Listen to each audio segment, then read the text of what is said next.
বড়দিন হিসেবে আমরা চিহ্নিত করেছি, সবার আনন্দের দিন, খুশির দিন। এমন একটি দিনে আমাদের সবাই জানি যীশু খ্রিস্টের খ্রিস্টান ধর্মের তিনি প্রবর্তক ছিলেন, তার জন্মদিন।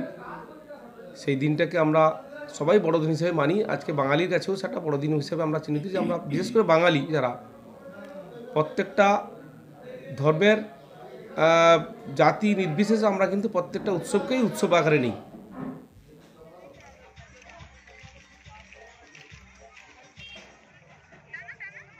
বলতে তো আমার আপত্তি নেই, যেহেতু আপনারা সাংবাদিক। এই যে কন্ট্রাক্টররা আজকে এসছে, আমারটাকে সাড়া দিয়েছে, ব্লক সভাপতির নির্দেশ মতো তো আমি মিটিংটা ডেকেছি। আজকের কন্ট্রাক্টরে মূলত কী হয়, আমরা পার্টিতে ধরুন একটা সভাপতিরা খরচা করলো, একটু খাওয়া দাওয়া হবে, সবাই আনন্দ করবো না। আজকের কন্ট্রাক্টররা স্বতঃস্ফূর্তভাবে তারাই বলেছে যে দরকার হলে মিটিং ডাকুন, দরকার হলে আমরাই খাওয়া দাওয়ার অ্যারেঞ্জমেন্ট করবো, সবাই মিলে আমরা খাবো। স্বতঃস্ফূর্তভাবে আসবে, কোনো ব্যাপার নেই। কন্ট্রাক্টরদেরও সহযোগিতা, আর একার সহযোগিতায় কোনো দিন কোনো কিছু বৃহৎ পরিকল্পনা হয় না। একটা বৃহৎ প্রতিষ্ঠান গড়তে গেলে সবার প্রয়োজন আছে, আছে তো নেই? তা সেই সবাইকে নিয়ে আমাদের সংসার। হঠাৎ সভাধিপতি